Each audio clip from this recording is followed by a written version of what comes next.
Social media is the use of websites and computer programs that allow communication and the sharing of information on the internet.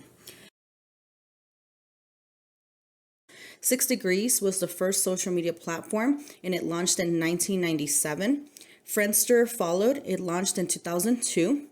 In 2011, Friendster was rebranded as a social media gaming site that focused mainly on the gaming community, but it was unsuccessful, and in 2015, it suspended all of its services. LinkedIn is still a commonly used platform today. It launched in 2002 with the primary focus of professional networking, which is still the primary use today. MySpace is the fastest growing platform to date. It launched in 2003, and by 2006, MySpace had surpassed Google as the most visited website in the world. Facebook is the most widely used social media network today. It was founded in 2004. When it launched in 2004, it was exclusive to Harvard students, but it quickly spread to the rest of the Ivy League, and by 2006, it was available to anyone who claimed to be over 13. Its popularity led to the demise of MySpace. Instagram is another very popular social media platform, and it launched in 2010. Snapchat launched in 2011. And our most recent launch platform opened its cyber doors in 2016 is TikTok. Platforms like 6 Degrees, Friendster, Facebook, and Instagram have introduced social media to healthcare. This was done primarily by healthcare workers who were also social media users, sharing information about their workplace, about their work day, sharing pictures that also gave us an inside look into the healthcare system. Another very large contributing factor is the growing use of these platforms by consumers asking for opinions or recommendations, such as when we purchase an item or we're about to purchase an item, we look at the reviews to influence our decision on whether or not to buy the item. So the public is doing the same thing. They're reaching out to friends and family on these platforms to ask them about what the best product to buy is, who should service their car. I do see it very often in public pages, especially if a person is new to town. They're asking for recommendations on pediatricians, OBGYNs, healthcare facilities, and etc. So businesses know that they need to advertise themselves in these platforms to stay relevant and easily found. Today, over 99% of hospitals have an active Facebook page, and a growing number also are using Twitter and Instagram as other social media platforms.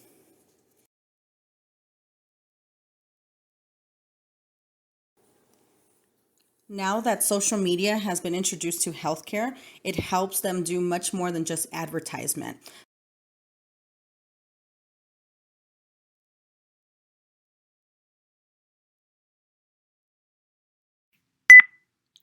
The first pro of social media is healthcare organization can market services to the public. The reason why is there's no fee to use social media to deliver information quickly.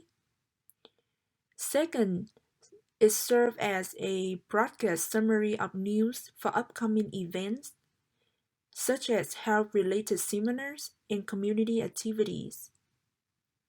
Social media is also an available site for online chat on various health-related topics. And finally, it keeps people up to date with the latest technological advancement which belong to the institution.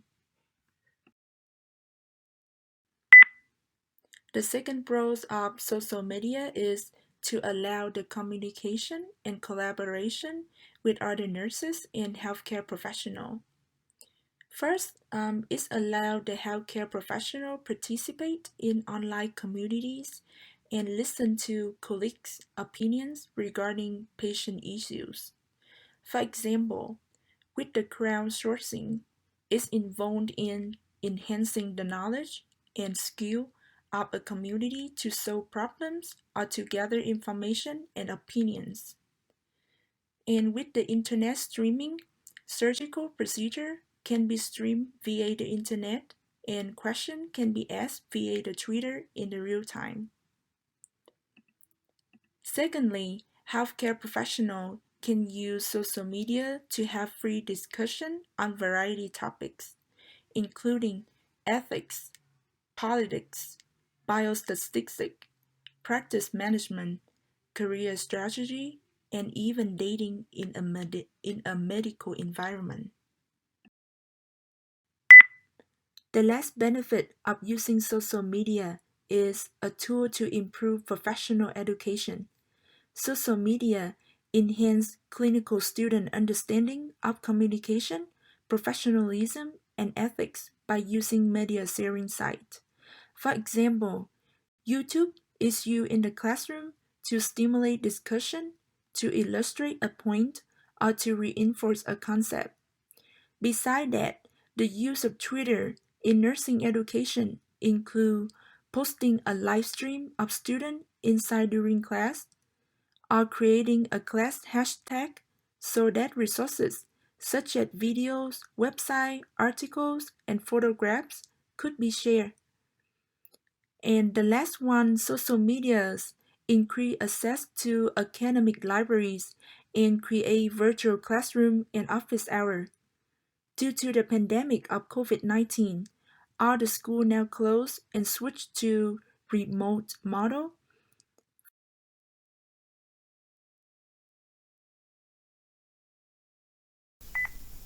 First, when we talk about the low quality or lack of reliability, social media offers the public a wide range of health information.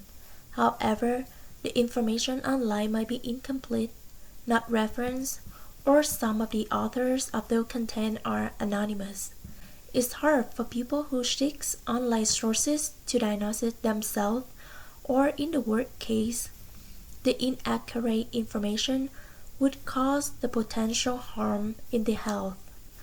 People have to be conscious of what is credible and what is not. Second, violation of confidentiality and privacy of the patient. The violation can happen in many different ways.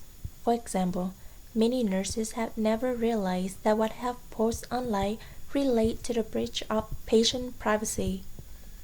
It's considered as a violation against the standard and provision of HIPAA.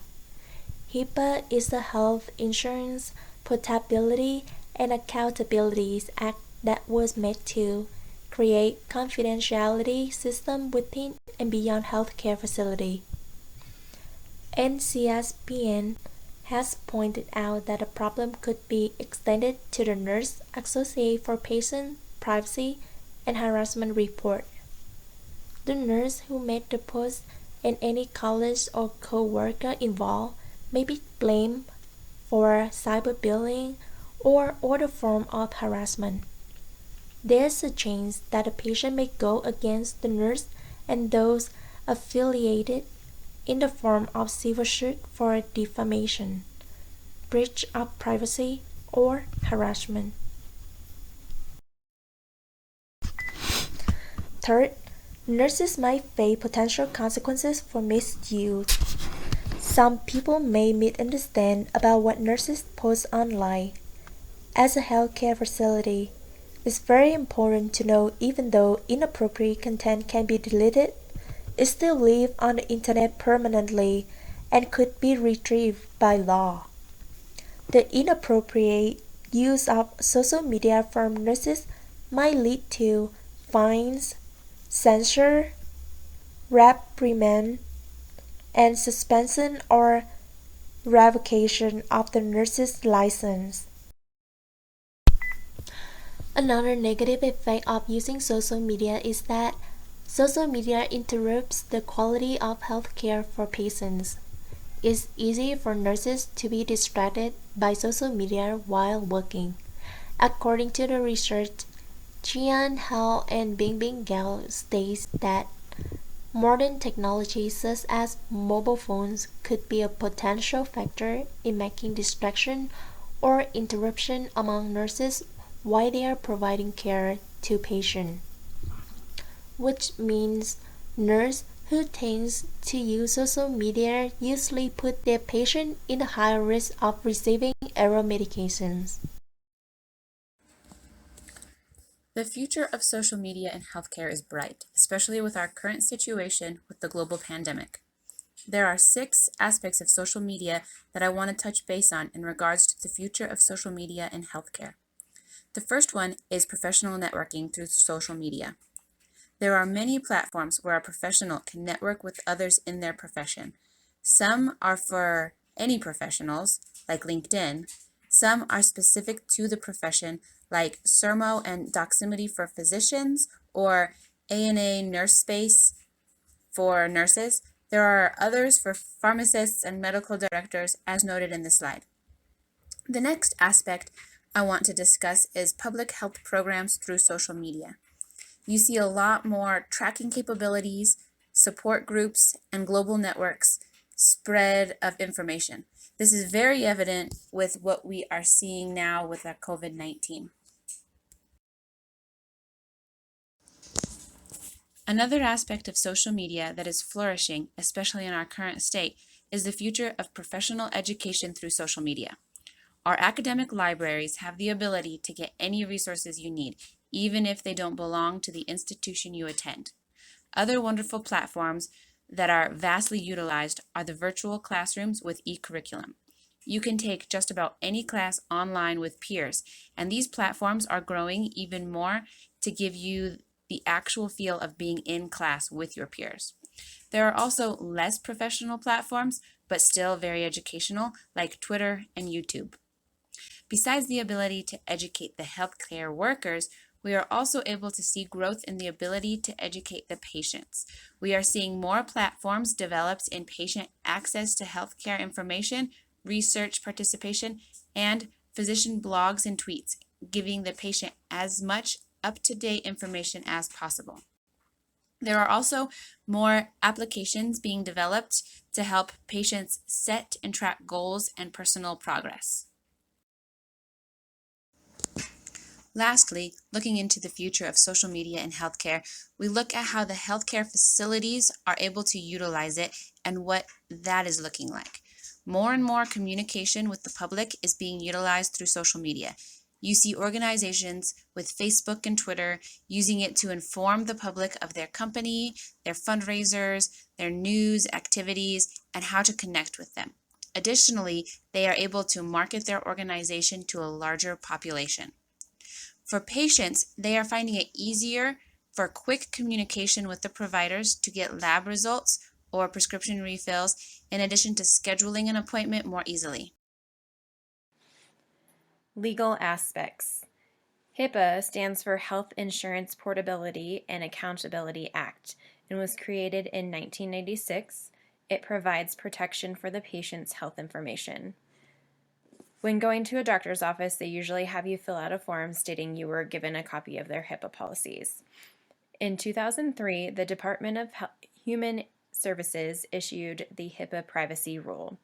This rule provided the first federal privacy standard for protection of patient information to be covered by the healthcare provider, hospitals, and health plans.